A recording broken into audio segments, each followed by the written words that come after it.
Magandang araw o magandang gabi sa lahat ng nanunood at nakikinig sa kwento mo, Kimanay J. Ito po ay hango sa sulat na padala ng ating mga letter senders base sa kanilang karanasan sa totoong buhay. Itatago po natin ang kanilang tunay na pangalan para maprotektahan ang kanilang personal na impormasyon. Dear Manay J, itago mo na lang po ako sa codename na Aquarius Girl. 43 years old, masaya ako na nagkaroon ng asawa kahit sa murang edad ko pa lang noon. Akala ko po, hindi ko kakayanin kasi bata pa ako. Nasa 17 years old pa lang po ako noon, Manay J. Mas sumaya po ang aking buhay nung biniyayaan kami ng 4 na anak ng aking asawa. Buong puso po ako nagpapasalamat sa ating Panginoon. Okay naman ang takbo ng aming buhay. Magkatawang kaming nagtatrabaho sa palayan. Kahit ano pong trabaho alam ko kasi lumaki po ako sa mahirap na buhay. Nung panahon po nang malalaki na ang aking mga anak at magsisipag-aral na po sila, naisip ng asawa ko na kunin daw po namin yung isa kong kapatid at kami nilang magpapaaral ng high school. Kaya pumunta siya sa papa ko para kausapin niya. Pumayag naman ang aking ama at para din makatulong sa aming mag-asawa at dahil busy nga po kami sa aming hanap buhay. Yun na nga po, nasa bahay na namin siya tumira. Kasama niya po ang aking mga anak sa school pag pumapasok. Kasi malapit lang po yung elementary at high school na pinapasukan. Manay J, 2004, nag-start pumasok sa high school ang kapatid ko until 2008 at nakapagtapos naman po siya ng high school. Natuwa po ako, akala ko makakatulong na siya sa aming ama para naman makaranas ng maayos na buhay ang papa namin. Kasi po ang papa ko, siya rin ang nagpalaki sa aming magkakapatid noong iniwan din po kami ng mama ko. Akala ko yung magiging maganda ang resulta at bunga ng aming pagtulong sa aming magkakapatid. Siya po pala, Manay J, ang magiging dahilan ng pagguho ng mundo ng aking pamilya. Nagkaroon sila ng relasyon ng asawa ko. Kaya pala noon, nagtataka ako kasi every time na pupunta kami sa palayan, nagpapaiwan sa bahay, sabi niya susunod na lang. Natapos ang maghapon, wala man lang pumunta sa aming palayan, yung po pala may milagro ng ginagawa. May nagkakalat na po ng chismis kasi siguro po nakikita sila pero kinausap ko po ang asawa ko, Manay J. Ang sabi niya, huwag kang maniwala sa kwento ng iba. Maniwala ka sa akin dahil ako ang asawa mo. Yung po, naniwala naman ako sa kanya. Di ko pong pinangarap na maging broken family kasi na-experience ko na at ayaw kong maranasan ng mga anak ko. Naging okay po ang lahat. Tiwala nga po, sabi. One time, umalis ako ng bahay. Pagbalik ko, nagsumbong ang anak ko at nakita ang asawa ko at kapatid na magkatabi sa loob ng kwarto namin. Ang sakit po. Iyak nang iyak po ako, Manay J. Para akong sinukluban ng langit at lupa. Hindi ko po alam kung anong gagawin ko sa oras na yon. Ang anak ko na po mismo nagsabi, napakasakit po. Kinausap ko ulit ang asawa ko. Hindi talaga siya umamin sa kalokohan niya.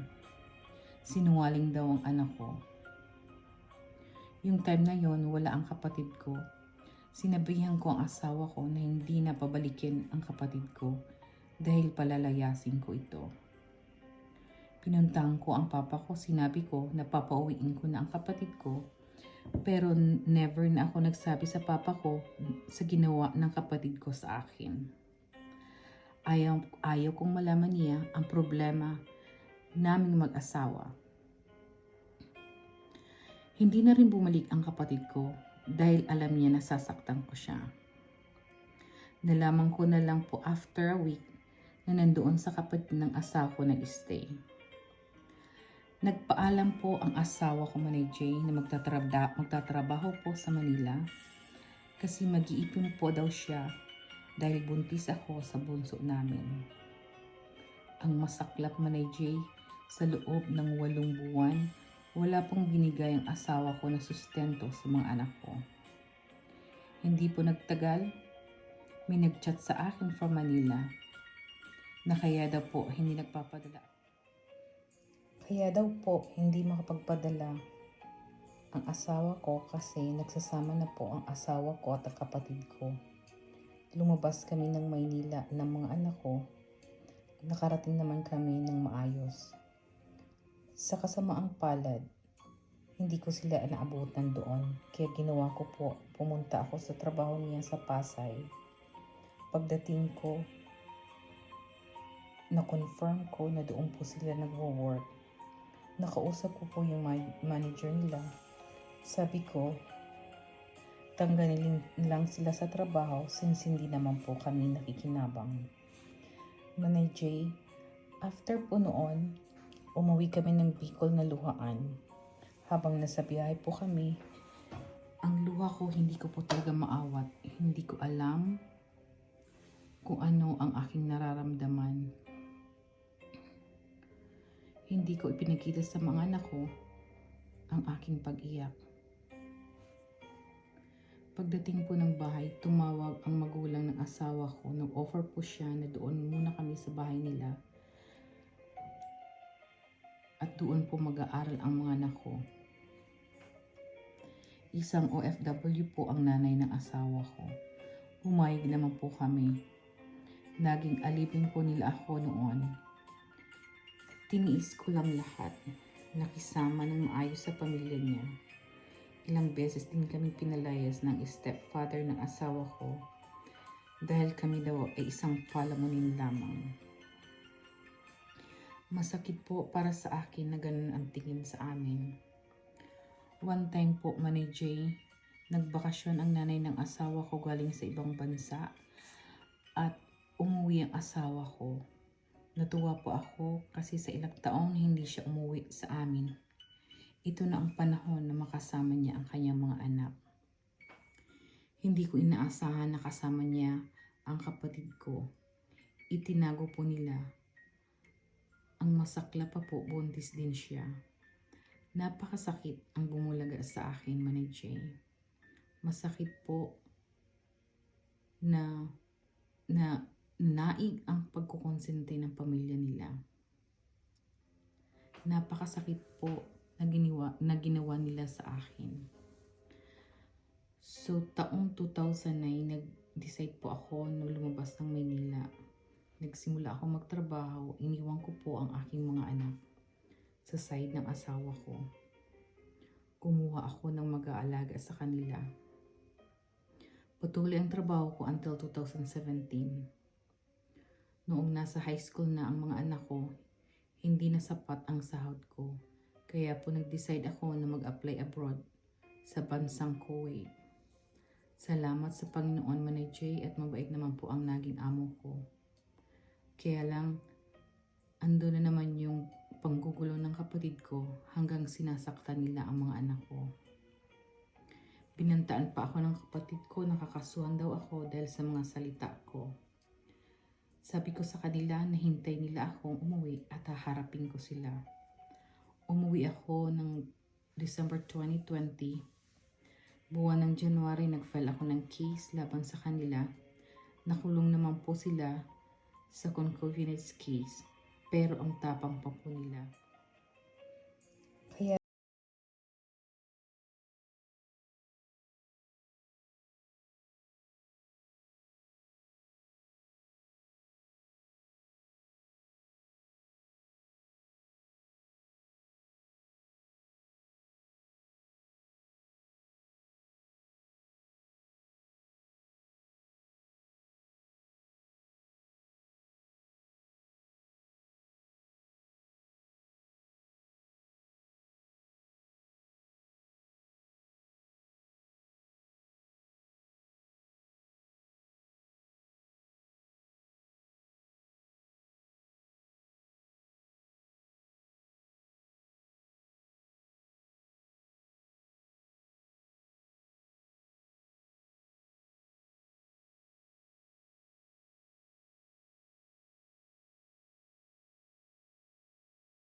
isang palamunin lamang. Masakit po para sa akin na ganun ang tingin sa amin. One time po, Manay J, nagbakasyon ang nanay ng asawa ko galing sa ibang bansa at umuwi ang asawa ko. Natuwa po ako kasi sa ilang taon hindi siya umuwi sa amin. Ito na ang panahon na makasama niya ang kanyang mga anak. Hindi ko inaasahan na kasama niya ang kapatid ko. Itinago po nila. Ang masakla pa po, buntis din siya. Napakasakit ang bumulaga sa akin, Manay J. Masakit po na naig ang pagkukonsente ng pamilya nila. Napakasakit po na ginawa nila sa akin. So, taong 2009, nag-decide po ako na lumabas ng Maynila. Nagsimula ako magtrabaho, iniwan ko po ang aking mga anak sa side ng asawa ko. Kumuha ako ng mag-aalaga sa kanila. Patuloy ang trabaho ko until 2017. Noong nasa high school na ang mga anak ko, hindi na sapat ang sahod ko. Kaya po nag-decide ako na mag-apply abroad sa bansang Kuwait. Salamat sa Panginoon, Manay J, at mabait naman po ang naging amo ko. Kaya lang, ando na naman yung panggugulo ng kapatid ko hanggang sinasaktan nila ang mga anak ko. Binantaan pa ako ng kapatid ko, nakakasuhan daw ako dahil sa mga salita ko. Sabi ko sa kanila na hintay nila akong umuwi at haharapin ko sila. Umuwi ako ng December 2020. Buwan ng January, nag-file ako ng case laban sa kanila.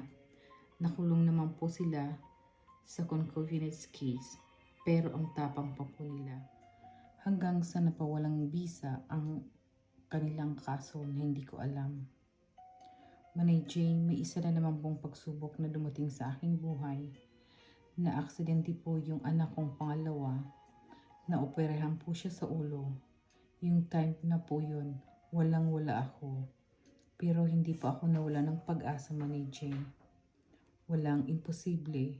Basta yung taimtim na panalangin. Sa awa naman po ng Panginoon, naging successful yung operasyon niya. At sa di ko po inaasahan na maraming tumulong po noon sa akin. At Manay J, isa ka sa nakatulong financial sa panahon ng aking pagsubok. After po noon, nakapagtrabaho ako sa Hong Kong. Naging okay naman po yung mga amo ko.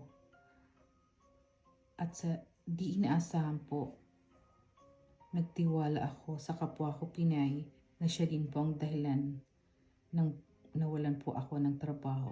Kaya back to Pilipinas po ako noong 2023. Sa ngayon po, almost 1 year na ako sa Saudi Arabia. Sa awa ng Diyos, okay naman po ang amo ko. Tuloy-tuloy lang po ang pangarap ko para sa aking mga anak. Wala po ako, Manay J, na ibang pinapangarap sa buhay, kundi maging maayos ang buhay ng mga anak ko bago man lang ako mawala sa mundong ito. Na makapagtapos ng pag-aaral ang aking mga anak.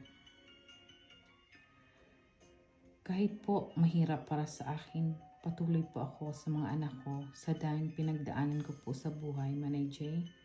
Never po akong sumuko.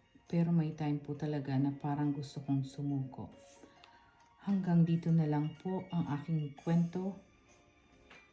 Sana po mapansin mo po at magkaroon sana ng pagkakataon na matulungan mo po ako para makapagtapos ang anak ko sa kanilang pag-aaral. Salamat in advance po, Manay J. God bless you. Ang gumagalang Aquarius Girl.